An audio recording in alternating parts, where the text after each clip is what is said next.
The mist of Venice always carries a salty, damp chill, much like the temperature of Luca Vittori's fingertips. When I first met him, I was standing under the archway of the Marchesi family winery, holding my employer's Persian cat in my arms. A black velvet mask covered half my face. It was the eve of Carnival, and the entire water city was bathed in a glow of intertwined gold and crimson. Even the puddles on the flagstones held fragments of lantern light. The moment he jumped off the gondola, his cloak brushed the water, splashing tiny droplets. His dark brown curls were dotted with mist, and his emerald cufflinks glinted coldly in the dusk. The butler behind him respectfully handed over a pair of silk gloves. "Sophia," his voice was wrapped in the frosty air of late autumn in Venice, yet filled with an unbelievable tenderness, "I didn't think you'd come." The cat in my arms suddenly struggled, its claws catching on my skirt. I hastily pressed down on my mask, and the coldness of my fingertips crept up my spine. Sophia Marchesi, the employer's daughter, my namesake, or more precisely, the person I was forced to impersonate. 3 days earlier, the mistress had shoved this pomegranate red velvet dress into my hands, her eyes sharp as a knife.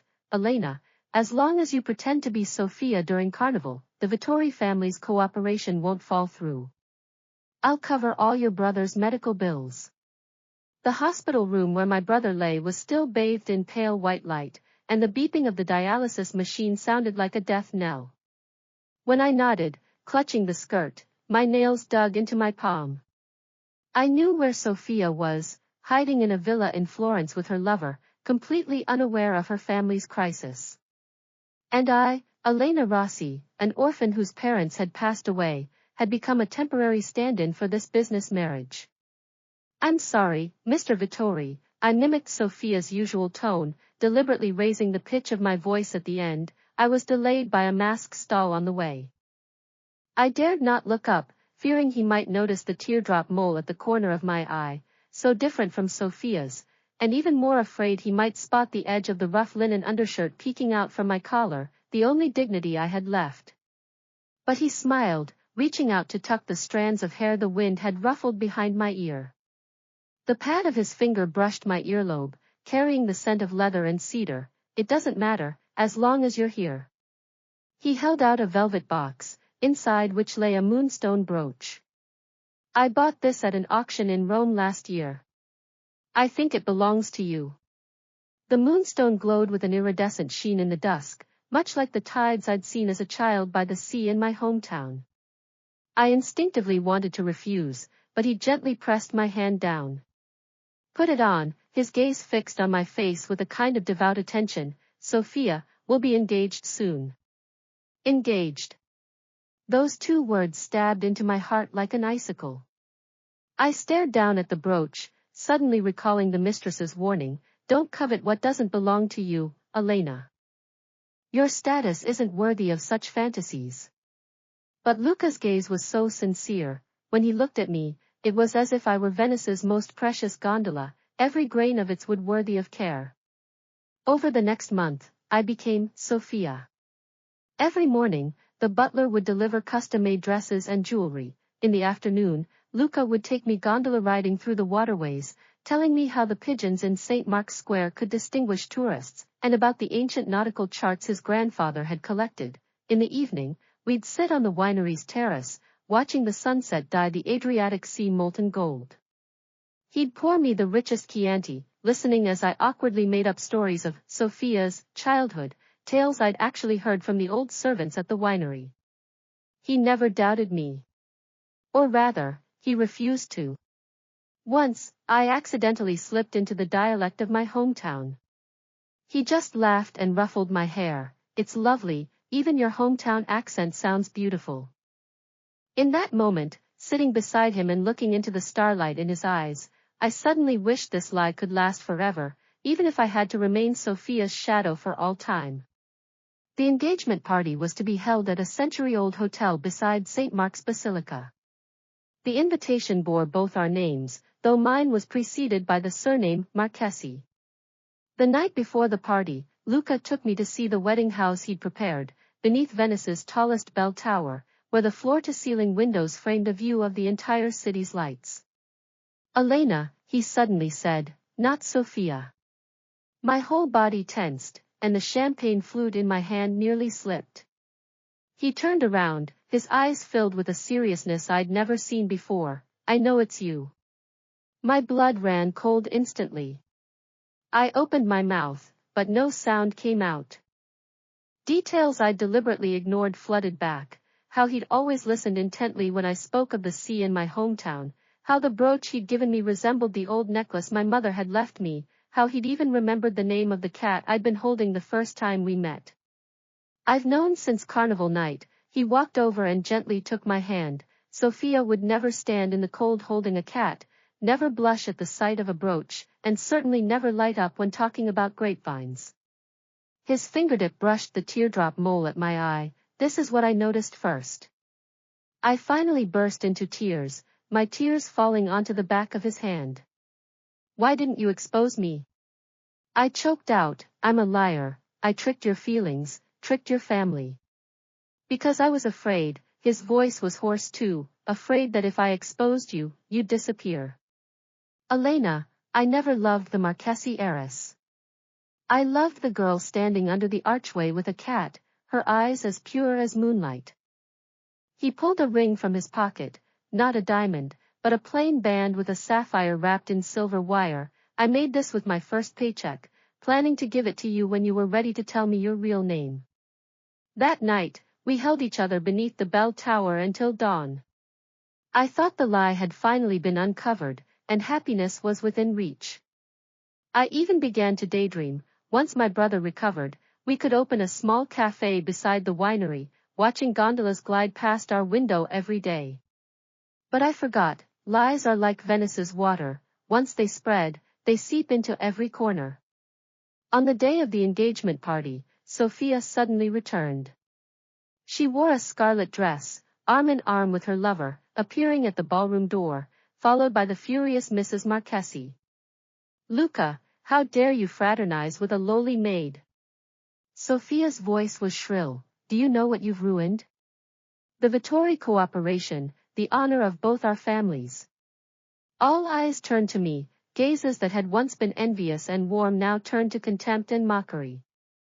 Luca gripped my hand tightly, trying to shield me behind him, but his father strode over, his face ashen. "Luca, I'm deeply disappointed in you. Cut ties with this woman at once, or you'll forfeit your inheritance of the family business." I looked at Luca's profile, his jaw tight, his eyes filled with conflict. I suddenly remembered his words from the night before, the wedding house he'd prepared, those tender moments. But I knew better: the gap between us wasn't just a lie, but the honor of two families and the prejudice of society. I didn't trick him. I pulled my hand from Luca's and stepped forward to face Sophia, straightening my back. "Mrs. Marchesi ordered me to impersonate you. But I never wanted to replace you. I looked at Luca, tears streaming down my face again. I just fell in love with him, accidentally." I removed the moonstone brooch and placed it on a tray, then took off the silver ring, the one I hadn't even had time to put on properly. "Mr. Vittori, I used the most distant address on purpose. I'm sorry for disrupting your life." I turned and walked out of the ballroom, never looking back. It was raining outside, and the cold raindrops mixed with my tears as they slid down my face. I heard Luca calling my name behind me, his voice desperate, but I dared not stop. I knew that if I turned around, I'd fall again, and he'd lose everything because of me. I left Venice that night, returning to the small coastal town of my childhood, where I got a job as a waitress in a diner. Mrs. Marchesi eventually paid my brother's medical bills, on the condition that I never set foot in Venice again. I hid the silver ring Luca had given me inside a necklace, pressing it against my chest. With every breath, I could feel its warmth. Days passed, and I thought I'd live out my days in this quiet. Then, 3 months later, I saw Luca's name in the town newspaper. He'd finally become engaged to Sophia. The Vittori Marchesi cooperation was a success, and he'd become the brightest rising star in Venice's business circle. In the photo, he wore a crisp suit, with Sophia smiling brightly beside him. but his eyes were as hollow as a soulless shell. I crumpled the newspaper into a ball and hid in the kitchen, sobbing for a long time. I knew we'd both made the right choice. He'd preserved his family's honor, I'd clung to my last shred of dignity, but we'd lost each other. 6 months later, one dusk, I was tidying up tables outside the diner when a black car pulled up by the roadside. The window rolled down, and Luca's face came into view. He'd lost weight, with heavy dark circles under his eyes, and his once lustrous curls looked disheveled. We stared at each other for a long time, neither of us speaking. The sea breeze ruffled my hair and his collar. "How have you been?" he asked first, his voice rough. "Fine," I lowered my head, meet his eyes. "Mr. Vittori, what are you doing here?" "I've been looking for you for 6 months." He pushed open the car door and stood before me. "Elena, I broke off the engagement with Sofia. I gave up my inheritance, I'm just Luca now." He pulled the silver ring from his pocket, still the same as before, but worn smooth from being touched. "I know I can't give you a life of luxury now, but I can give you everything I have." I looked up, seeing the bloodshot eyes and the unwavering sincerity in his gaze. My heart felt like it was being crushed, the pain almost unbearable. "It's too late, Luca," I shook my head, my vision blurred by tears. "You shouldn't have given up so much for me. Your family, your career, these are more important than I am." "Nothing is more important than you." He grabbed my hand and pressed the ring into my palm. "Elena, I'm sorry. I regret not seeing through the lies sooner, regret not holding you tight at the engagement party, regret letting you walk away alone for so long." His tears fell onto the back of my hand, burning hot. "I know I was wrong. Can you give me another chance?" I stared at the ring in my palm, then at his haggard face. Memories flooded back, the nights in Venice, the wine he'd poured for me, the embrace beneath the bell tower. I wanted to nod, to tell him I was sorry too, sorry for not trusting his feelings, sorry for giving up our future so easily. But I couldn't. I remembered his father's disappointed eyes, Sofia's furious accusations, all the interests and relationships shattered because of us. "Luca," I wrenched my hand free and stepped back. "Everything between us began with a lie. Even when lies are exposed, they leave scars. We're not right for each other." He froze, the light fading from his eyes bit by bit. "Are you blaming me?" he asked, his voice trembling. "Blaming me for not telling you the truth sooner?" "I'm not blaming you." I turned away, unable to look at him any longer. "I just can't hurt you again. Go back. Venice is your home." He said nothing more. I heard him get back in the car, the engine start, the sound of the car fading into the distance. Only when it was completely gone did I collapse to the ground, hugging my knees and sobbing uncontrollably. The ring in my palm pressed into my skin, a sharp, constant pain, just like our feelings. So genuine, yet torn apart by a ridiculous lie, never to be mended. Later, I heard that Luca had stayed in Venice, opening a small winery in the place we'd once visited together. He never became engaged again. Every carnival, he'd wear a black mask and stand under the archway of the Marchesi family winery, as if waiting for someone. As for me, I remained in the coastal town. Every morning, I'd take my mother's old necklace, the one holding Luca's ring, and go to the beach to watch the sunrise. The sea breeze blew through my hair, carrying that familiar salty chill, just like the touch of Luca's fingertips. I knew we were both atoning, in our own ways, for a love born from a lie. Once, a tourist from Venice came to the diner. He talked about Luca's winery, saying the wine there was exceptionally rich, yet carried an inescapable bitterness. He also mentioned a painting on the winery wall, a girl holding a cat, standing under an archway, wearing a black velvet mask, the teardrop mole at her eye clearly visible. My hand shook as I held the wine glass, spilling wine on the tablecloth. Sunlight streamed through the window, catching the ring in my palm and refracting tiny sparks. I suddenly understood, some loves, even born from falsehoods, even lost to missed chances, leave eternal marks on the heart. Those belated regrets, that heart-wrenching pain, they're all proof that we once loved. Venice's mist will continue to linger, gondolas will keep gliding through the waterways, and Luca and I, like two lines that once crossed, can only drift further apart after passing that single intersection.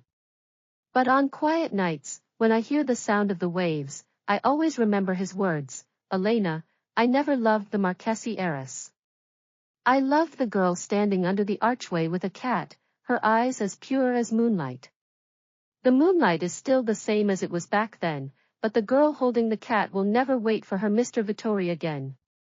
This tragic love, born from a lie, ends in regret, and we have become the most painful, yet unforgettable, scenes in each other's lives.